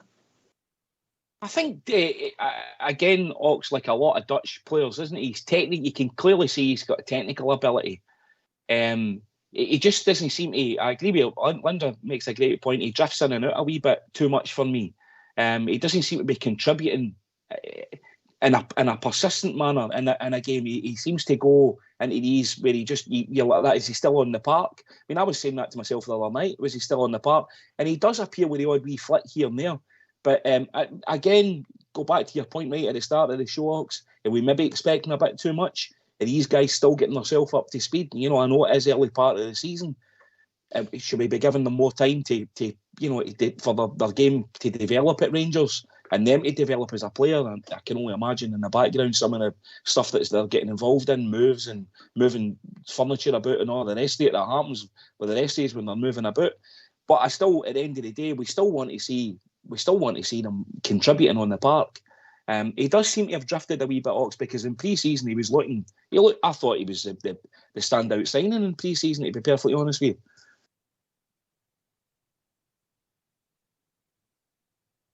Yeah, you're right. You've done all right. But since the competitive stuff, I'll be kind to see the jury's out. You know, it'll be interesting to see how it pans out. Look, people have made slow starts before and been wonderful for us, Linda. People have made quick starts and disappeared. You know, it's not a sprint, it's a marathon, isn't it? Definitely, Ox. I mean, the Kilmarnock game just put, a real dampener on thing. We were shocked with the level of performance in that game, but obviously that's gone. In the next 3 competitive games, we've at least created chances. I just think we're 4 or 5 goals away from actually having maybe a slightly different conversation about them all, because we've missed some sitters. We should have another 4 or 5 goals at least to our tally. And I think we would maybe be having a slightly different conversation, I think, about some of them. Because even Lammers, he had that tap-in that Raskin put on a plate for him in the first game against Servette. If he scores that, he scores against Livy, we're probably saying, you know what, he's going to pop up with maybe double figures this year. And that's what we're looking from him. We're looking for him to create a wee bit more, but we also need him to chip in with goals. So, maybe we just have to be a bit more patient. But, Ox, we're not the most patient of crowds, aren't we not? No, because we demand success. And yeah, we're getting paid to perform. Whether, I know it's the same everywhere, you know. Football's changed. They're getting big bucks, Jaffa. Yeah, absolutely. Yeah, like often when we say on the show, there's you can't have any sentiment if they're not cutting it. We need to get a bit more ruthless with this. If the players are not going to settle and they're not going to, chatting earlier on about Ben Davies, just let's move them on and get someone else in that's prepared to be here and want to contribute. So yeah, they've played handsomely, Ox. They've got to turn up and they've got to do all the right things away from football and in the training ground and everything else and look after themselves. They're athletes. And they've got a short career, but they're playing on a massive stage, and it's a privilege to play for our club. And I think sometimes, some of the players that we've signed in recent years, I don't think everyone views it that way, but us as fans demand that, and that's what drives our club on to success, Ox, and got us where we are today. So that's not going to stop, and neither should it. Right, come and join us. People must be watching another Scottish team tonight because it's on free telly. Come and join us, 0141 356 1972. Give us your thoughts. What's happened today with the ticket allocations. Tuesday's game, if you want to wrap that up, and then we'll get a cup tie coming up on Saturday. What do you think of the scheduling, Linda, with this cup tie being on Saturday? Do you understand the logic behind it? And it's also at 12:30 as well. Aye, that was a bit of a surprise to me. I thought it was 3 o'clock. So that was a wee bit of a surprise. But it's obviously for Viaplay, isn't it, Ox? They've got the game, so they dictate everything. It's all for TV. So I don't know. It's very, very difficult. I mean, I think for our players, they're quite happy that there's just another game to play. There was chat about us asking, could we ask possibly for our game in between the 2 PSV games to be postponed like they have? They've done that. The Dutch League have done that for them. But I think it's maybe just better for us, Ox, just now just to be playing more regularly, try and get people up to speed. Albeit, you might rest a couple on Saturday. But I think the more games these guys play together, there's a better chance of them gelling and get building relationships and hopefully some good play-offs. Aye. And to do that, you need to play matches, Bridge. Absolutely. The guys that are all in and around the squad at the moment, all desperate to play as many minutes as possible, and for good reason. Because, if we win, I'm quite sure, I'm convinced that we're going to win on Saturday and build whatever momentum we can up to Tuesday or Wednesday. I think it's Tuesday. My goodness gracious, is that going to be some night at Ibrox? And if the Rangers will do it and get us through, oh wow, then all the players really need to be 100% fit if they want to play, because they've got the manager will get a good chance to make real good choices to suit the club and suit the team he wants. And players that aren't fit, or he, in his opinion, don't quite want to be fit, then they'll have to go and sit in the reserves or whatever. I use that term loosely because I know we don't have reserves. They're going to have to. Everybody's got to come in. But 10 new players in there have all got to come in and play their part in the campaign. It's going to be a huge campaign if we win this night. If we can win through the Champions League, we don't want to end up like last time in Champions League, where it was just terrible. That, by the way, it still haunts me. That Liverpool game, winning 1-0 at half time or something like that.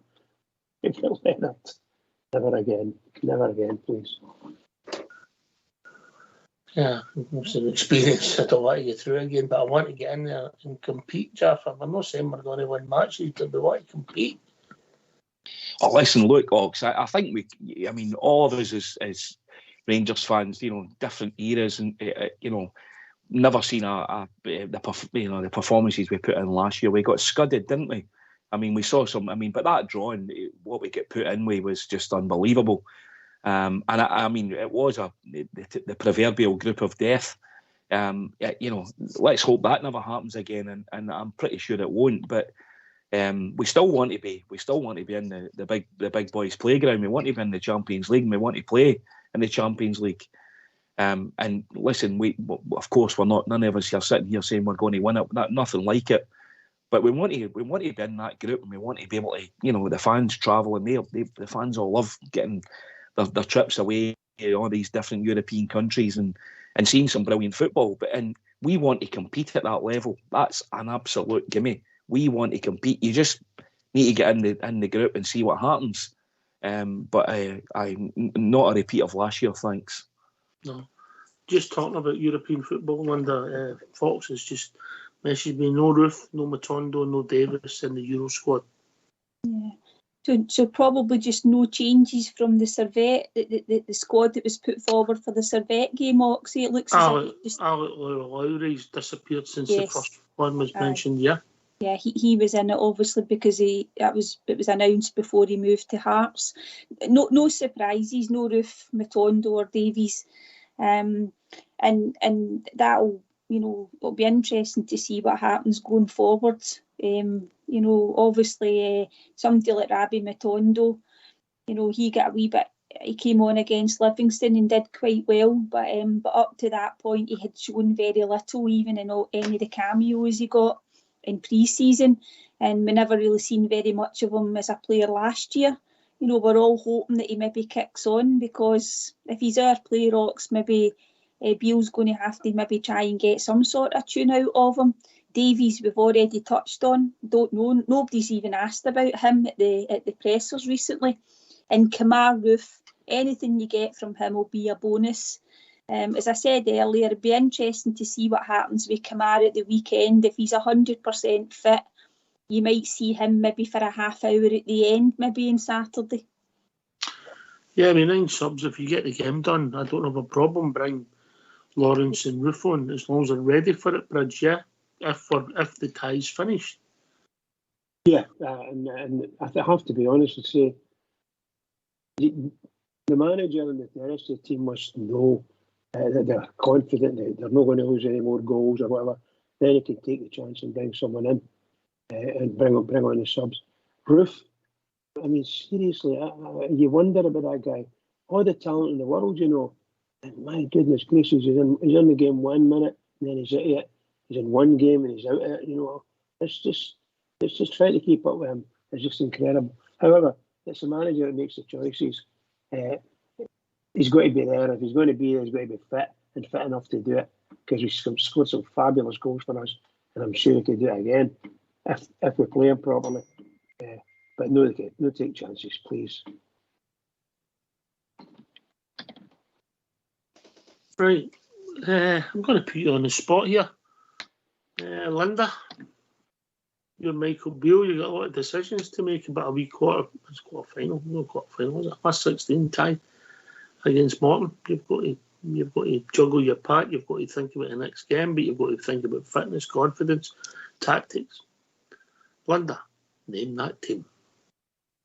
Okie dokie, I'm going for McCrory in goals. I've got Sterling at right back. I'm just sticking with Golson, just maybe to try and get him more fitness. Golson, Balogun. If Yilmaz is fit and good to start, I would have Yilmaz in. So I've changed my 2 fullbacks. I've gone for Cifuentes, Raskin, and I'm going to bring Hadji in. Possibly maybe Cantwell, maybe just getting a wee rest. And I've gone for Danilo, Dessers and Lammers up front. Interesting. Jaffa? I quite like the sound of the back 5, Linda, that you've went with there. I'd probably do the same. I would give Tavernier a break, and Barisic for that matter. The only one I would maybe be Cifuentes with I think he had a bit of cramp at the end of the game on Tuesday night. I'm wondering maybe about bringing him on maybe as a sub later in the game if necessary, just to stretch his legs more than anything else. But Raskin, and I would have Cantwell, and I'd probably have Kieran Dowell in there as a starter, and definitely the same front 3. I would have Dessers and Danilo up front, definitely, Linda. Interesting. What are you thinking, Bridge? Well, me personally, I would actually start with not the same team. Well, could it be the same team? Near enough the same team as we played. Sorry, is this for next week or Saturday's game? Saturday, apologies. Mate. Saturday, right? Apologies. Yeah. Okay. Can I get a minute to think about that? I was listening to Linda, and I thought Linda's team was good, but I started to think is that for the European game? So my apologies, Linda. I got all mixed up a wee bit thinking about it. Can I get a wee minute to think on that? I don't mind you listening to Linda, but you're obviously not listening to me. I don't know. I'm hot. Don't be hurt. I'm fine. You're my pal. Oh, no. That's a shame, Bridge. My mind wanders sometimes. Listen, it's all right. He's watching Bonanza. He's doing a Sudoku and he's got a Rubik's Cube in his hand. You can't expect him to do it.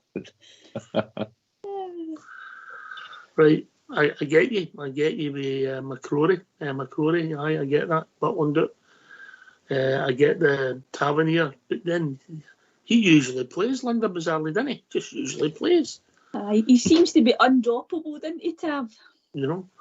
So I get what you're saying there, and then you're into centre backs. I don't think Ghost will play. I don't think he'll play, Linda. Yeah. Who do you think he'll have? I mean, I was thinking that he might even give Golson and Suter a rest, but you would have to have Balogun and Young King then, wouldn't you? Why not? Aye, why not? Mm-hmm. Why not? You know, and then I get your Wilm Ridvan at the left back if he's fit. You know, and then you're into good players in the midfield. I think Cifuentes will come out by Jaffa's point.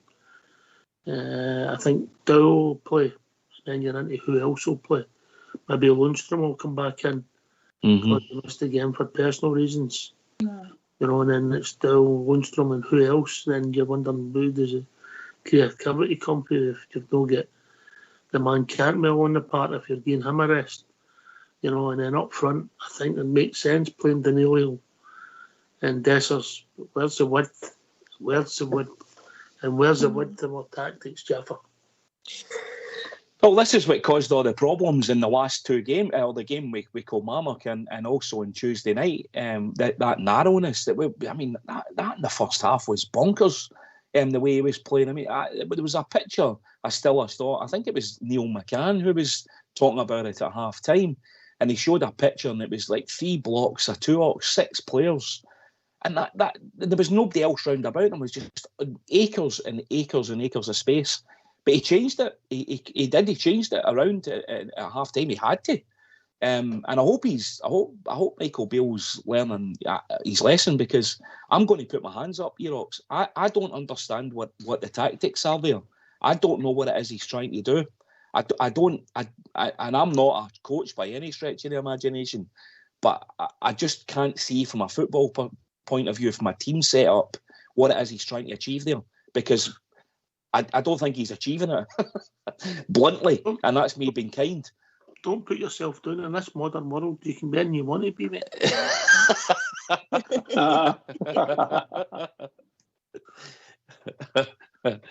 Yes, it's true. You can be anything you want to be. Just look at the Green Party in Scotland. They can be anything they want. Yes, therein lies the problem. But that's a whole different show and a whole different debate. Right, Bridgeman, come on. Finish it. I'll finish. Rubik's Cube, put it down and gauge your team. Right, I'll give you my team. I think it's going to be. I would go for McCrory, the young lad Sterling, Balogun, young King, and Redvan. That's the defence. Defence and goalkeeper. Midfield would be Jack, Cifuentes, and Dowell. And then Hadji in, Matondo, and Danilo up front. Makes sense. I don't think Ryan Jack will play. I think for the same reason as Golson, I don't think he'll play. Jaffa? Yeah, I think that was said, Bridge. I can't remember where I read it or who said it. I think the manager did say that Ryan would only be playing 1 game a week with the situation with his knee. So if that's the case, then we won't see Ryan Jack on Saturday. He'll be either getting prepped for Tuesday, or whether he starts on Tuesday or whether he's on the bench, because Tuesday will be a Herculean effort. It'll be a massive game, but one game in front of us at a time. I don't think Jack will start, but I can see Lundstrom and I can see Dowell in there. Now that you said Lundstrom, I'd forgotten about him. But I still think you might see Cantwell in there, or possibly Raskin and Cantwell, because they're like the 2 guys that are making us tick at this moment in time, and we still need to win the game.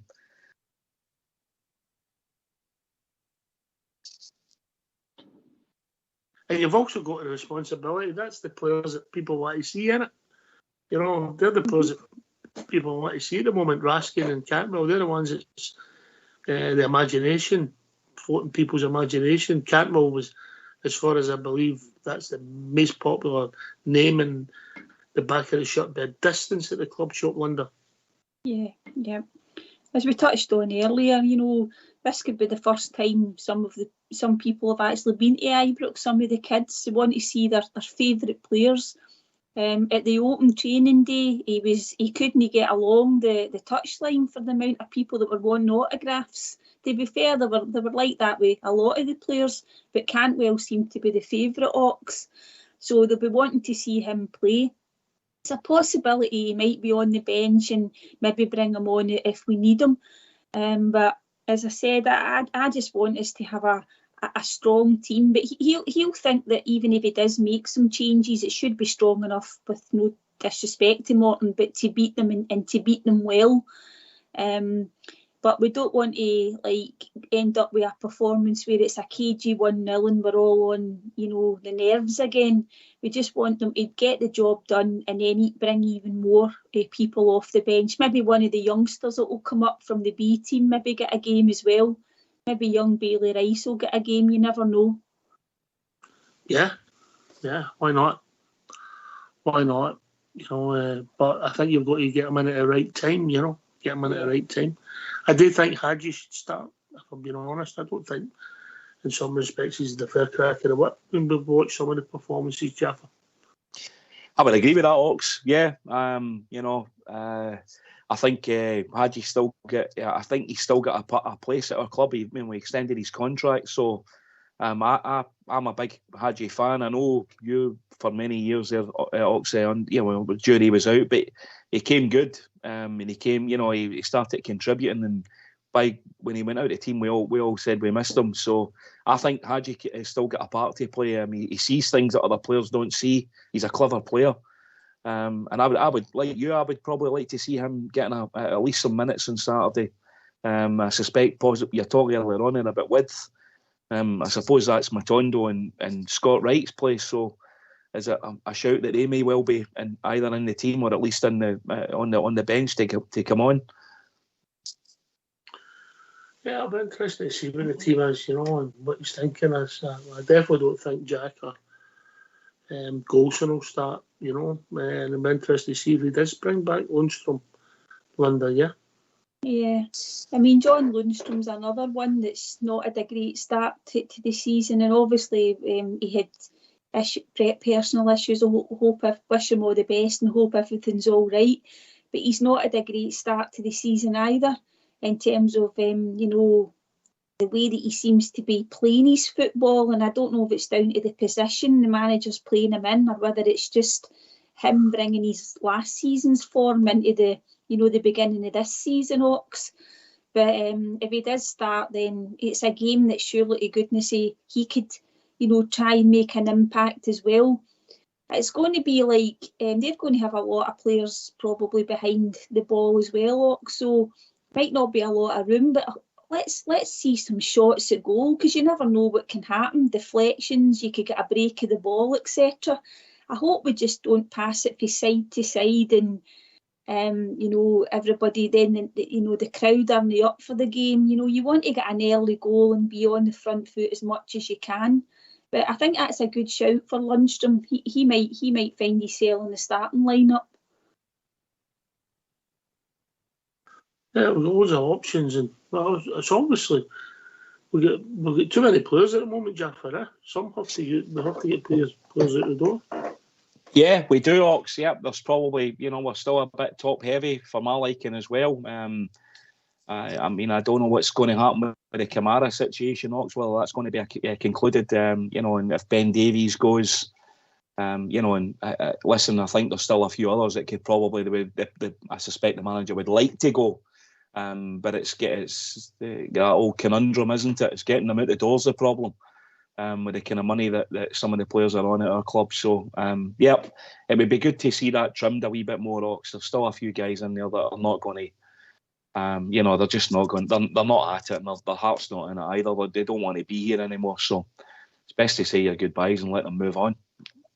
Aye, because of the effect it can have in the dressing room, Bridge, yeah? Yeah, absolutely. I agree 100% with what Jaffa said there. The time's going to come, the manager's going to know. He's going to have to say to him, you need to go. Simple as that. You're just causing problems, or you will cause problems, or whatever. It can't go on. Things can't go on when the manager doesn't see the players and doesn't think they're ready to move. I don't know how many there are there. I mean, you guys might have a better idea than I thought there was maybe 5 or 6 guys going to move between now and the end of the transfer window. But I haven't heard anything about anyone. And the only one I've heard is Glenn Kamara, and I don't even know if that's 100%. So these people need to go, create space and reduce the wages and things like that. So the manager's got a big job in the sense to get rid of them. I mean that in the nicest way when I say get rid of them. Get them off the books. Way to go. That's the hardest part of modern football. Yeah. If somebody's got a decent contract, they're not going to be lining up to jump out the door, Linda, are they?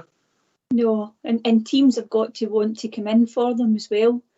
Somebody like Rabbi Matondo, mentioned him earlier. We paid quite a lot of money for him, but he's not exactly shown any sort of good form for a club to come in and take a chance. But obviously there'll be work getting done behind the scenes. Scott Wright's another one, Bridge in Oxford. We thought he was on his way and that he didn't fancy that move.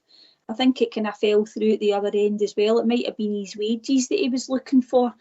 But somebody like Scott Wright, when do we see him getting, minutes that would? Then again, maybe he'll be happy just to take the salary, Ox. But at least he went and spoke to another club. The guy Ben Davies, if he's been injured, it's going to be difficult to move him on as well. But Kamara, I think Jaffa's right. I think I think you would expect something to happen on that this window anyway. Yeah, negotiations. It's strange with the transfer window. We might have a number in our head, and they think they're holding out. They want the player, and they're holding out. So the closer you get to the transfer window shut in Jaffa, the selling club have got a decision to make.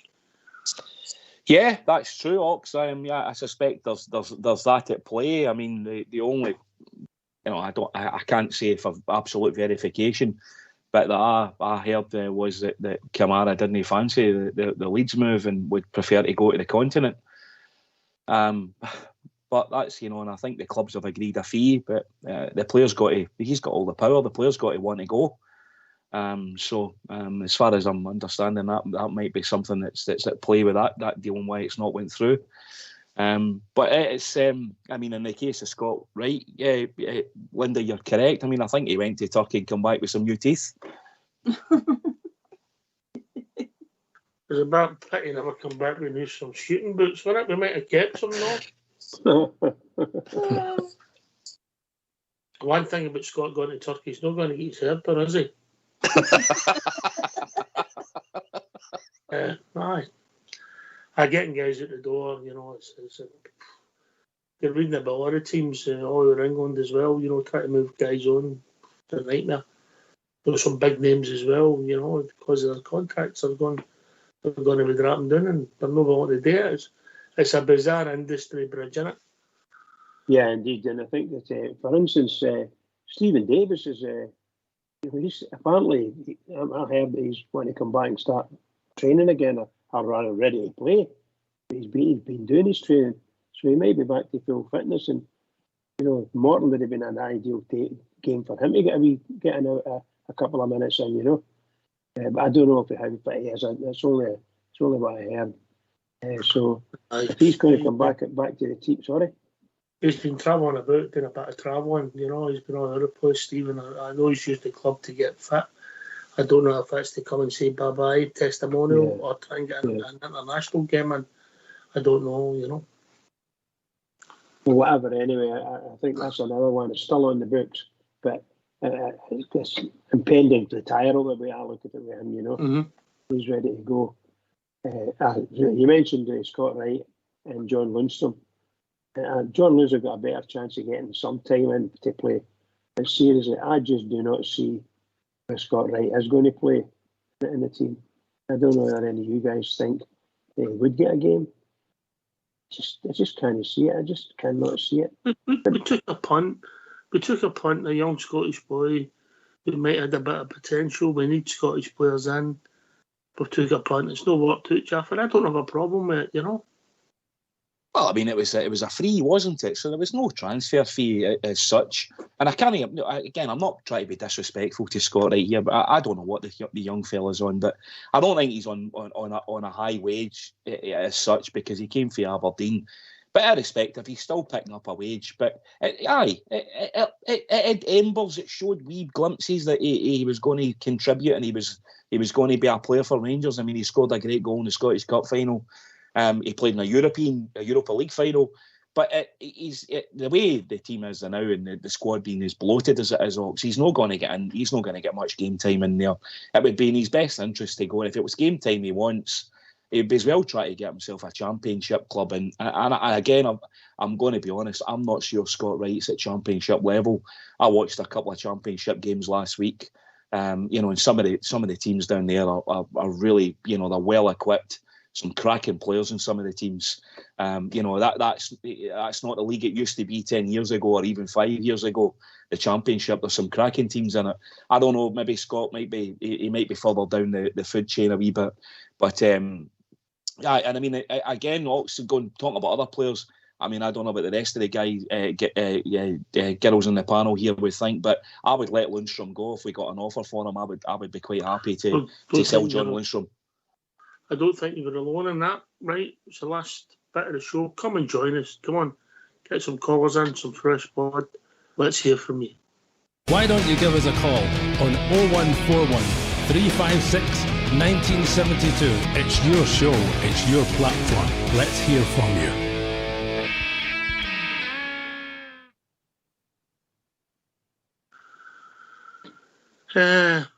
I don't think you're alone in that, Jaffa. Linda?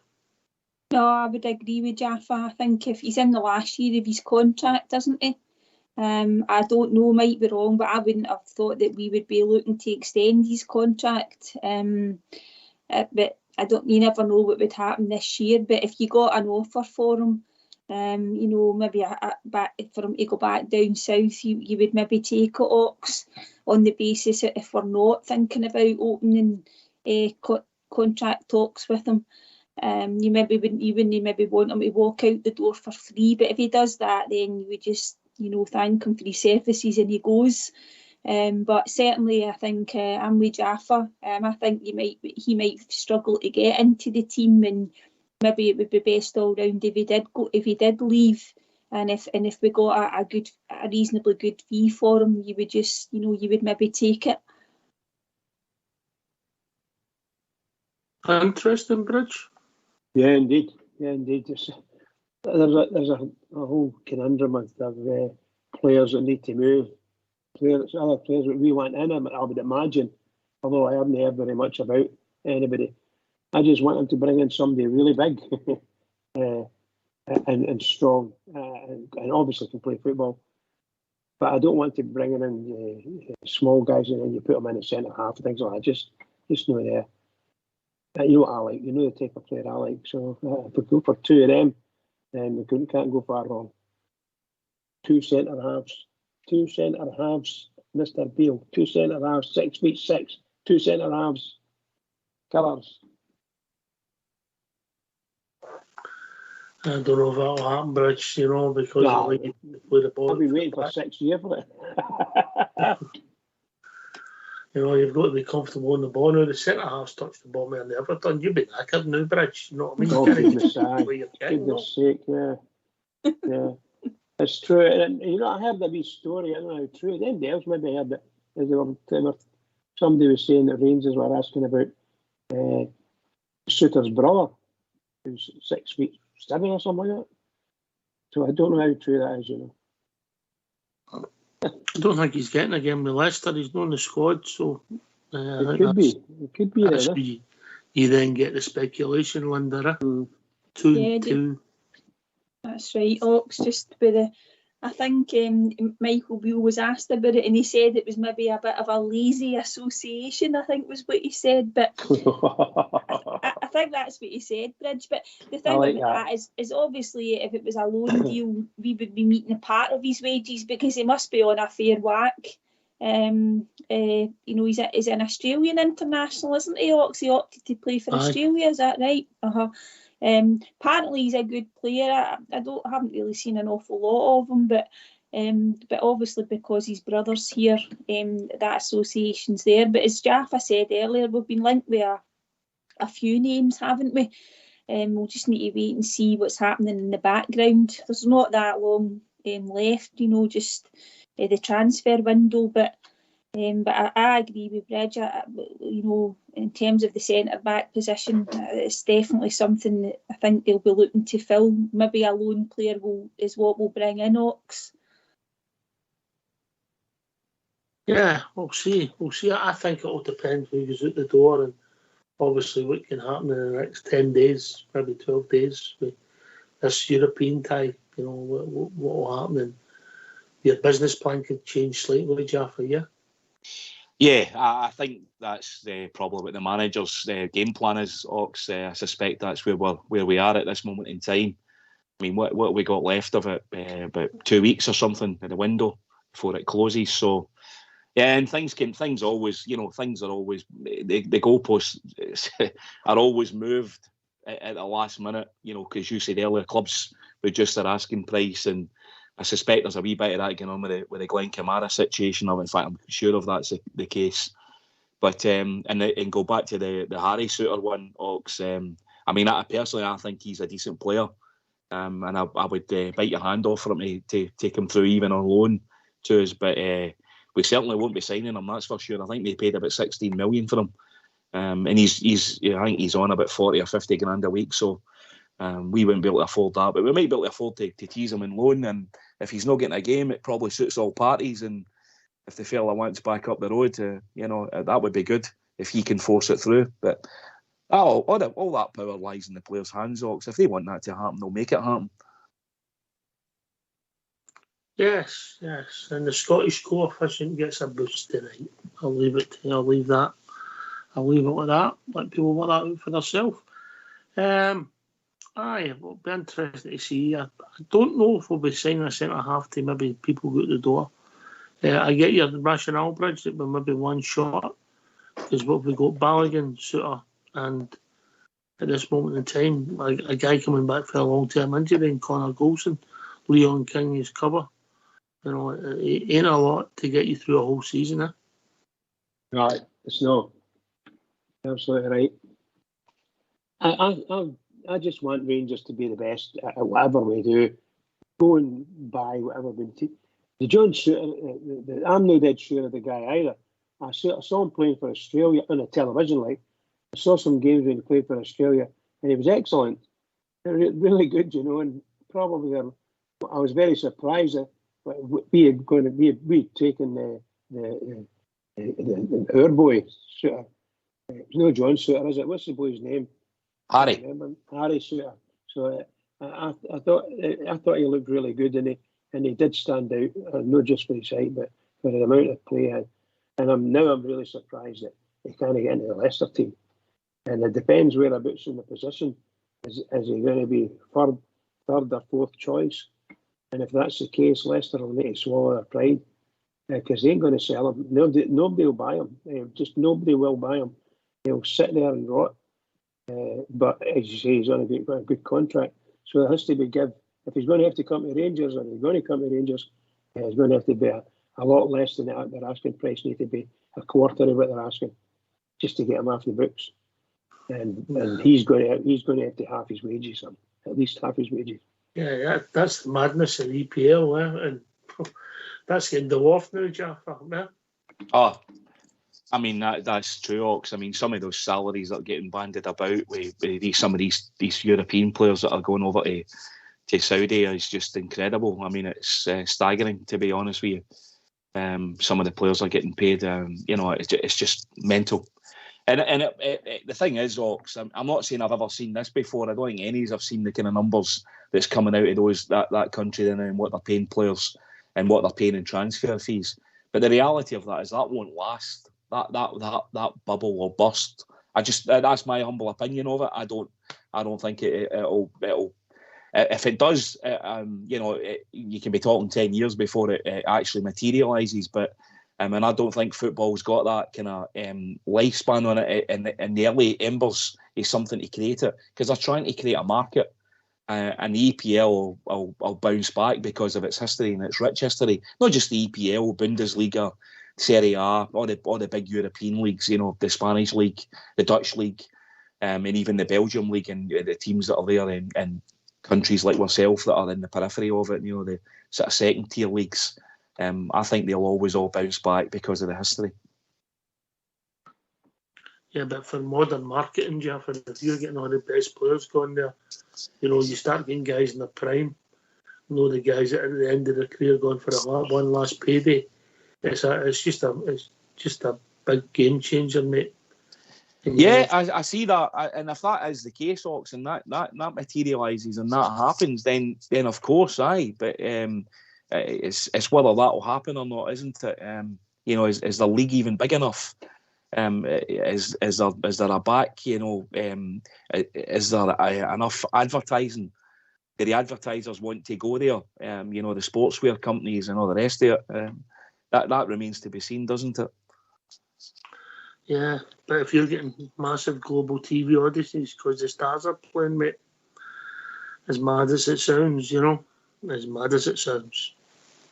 I'm talking about the guys at the peak. Yes. You know.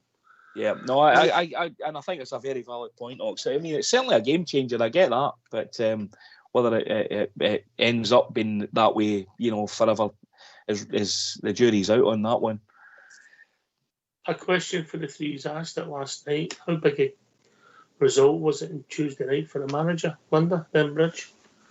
I thought it was a huge result for him. He's been criticised because he didn't win any of the so-called big games last season when he came in after Gio left. We're kind of just alluding there to the League Cup final and the Scottish Cup semi-final. He obviously beat them at Ibrox, but everything was gone then. So that was the first major sort of game for him, I think, Ox, and it was absolutely huge for us to get through. If we had been put out with Servette, the pressure on Michael Beale would have been huge. So it was a huge game for him, Ox. Bridge, then, Joe? Yeah, look, I thought that's Michael Beale's best, biggest result for that man since he came to Rangers, for sure. And maybe even for his first time as well. Seriously, that was a fabulous result for us, a massive result for us. And it's going to take us giant strides to next week. And if we want to be in, we've got to go with it and do the business. But for Mr. Beale, fabulous result. It was massive, Fox. Yeah, I agree. Totally, it was huge. What Linda was saying is absolutely 100%. The pressure on him would have been unbelievable if he hadn't got through on that game on Tuesday. So big test, and he's come through it, and he's navigated his way through it. But wasn't without its issues, but he's got there. And he's got to take. We're always saying. I heard you saying it on the show last night to the guys, Ox. We critique it as we see it, and we see it and we say things as well. Sometimes some people maybe don't agree with the manager when he hasn't been doing it. You've got to give him credit for that. He pulled it out of the bag. He changed it at half time, and we looked far more comfortable. We got the goal, and he got us through. So massive for Michael Beale. Definitely huge.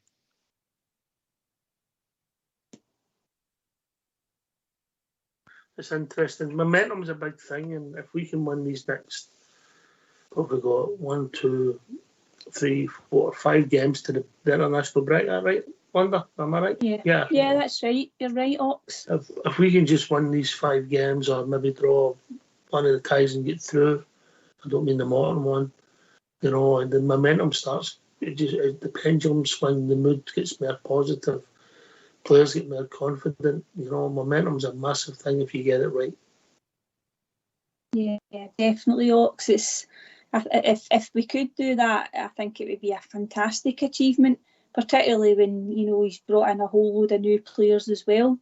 The PSV games, we've already kind of touched on them. That's a tall ask when you think about the team that they've got, and I know we did it last year, but reportedly they're even stronger. So that would be a massive achievement if we could overcome them and get through. And then we've got a big game at the end, the first weekend in September, as you say, before the international break. That's a must win. We're already playing catch up in the league, so the games are coming thick and fast, Ox, and 5 big games before the next break. And if we could get through to the Champions League and win the other 3, I think that would be a massive box tick. Absolutely. Yeah. Jaffa? Yeah, similar, Ox. He's obviously the big one that stands out. It's the game against them in September. If he turns them over at Ibrox, the momentum is it's massive, Ox, and they're the big games of the season. Let's not be kidding about it. They're our nearest rivals. That's who we're going to be slugging out with to win the league. So certainly getting them at Ibrox and getting a brilliant result against them, great performance and a brilliant result, will do Michael Beale no harm at all, and that will turbocharge the momentum for him. And again, as Linda was alluding to there, if we can do something with PSV and we can navigate our way through that, that would be an unbelievable start to his league campaign. And you're right, that could be the absolute platform for the rest of the season. And the sky's the limit after that. So it's important. Big month, Hawks, big 5 games, massive. Yeah, they come early in the season. It's the bizarre setup with the qualifying. Well, we're close to reaching that time of the evening. Great to have you on, Jaffa. Great to have you back. Hope you're refreshed and ready to go for 23, 24. Mate. Thanks for having me. No. Use your thoughts quickly before we go, mate. Yeah, brilliant show. So brilliant. Always good to be back on Rangers Radio. It's a cracking platform, and I love being on with Linda and the Bridgeman. And it's the start of the season, but it should be a brilliant campaign and onwards and upwards for me, Ox.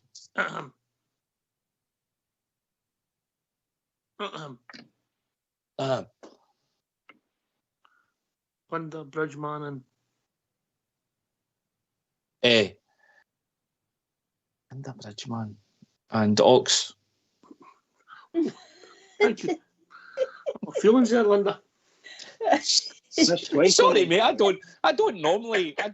normally only say it to the fellow panelists, but since you're feeling a wee bit sensitive this weather, I'll even give you a big cuddle. There you go. Again.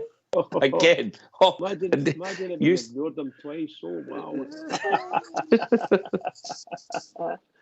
Brilliant. I'm not going to tell that story about that Lilo. No, don't. You said that story would stay in Spain. I'm not telling that one about the Lilo and the rubber ring. Oh dear. do tell. No, I couldn't. Right, Linda. Yeah, great show. As Jaffa said, good to talk about the Rangers. Lovely to be on with Jaffa, Bridge, and your good self, Oxger. Thank you, Linda. Yeah. Good result at the weekend, hopefully. Just get through to the next round, and I'm going for a wee Danilo hat trick. There you go. All right. And you come, the Bridge. The Sudoku King. Sudoku, what can I say? No, brilliant tonight. Magic, Oxford, well done. And obviously to your techie guys as well, superb. And of course to Jaffa and Linda, thank you very much for carrying me through it. Can I just say to all the Rangers fans all over the world that are listening in here, huge game tomorrow night, or Saturday, a huge game. Must beat Morton. It's a must win. No matter what happens, it's a must win. So everybody keep it going for the Rangers, because the Rangers really need us. Keep it going. Thanks to Jaffa, Bridge, and of course the Queen of Rangers Radio, Linda, for taking part tonight. Thanks to Fox for doing the technicals. And this has been Rangers Radio. We'll be back tomorrow night between 8 and 10, talking about all things Rangers. Take it away, Foxy boy.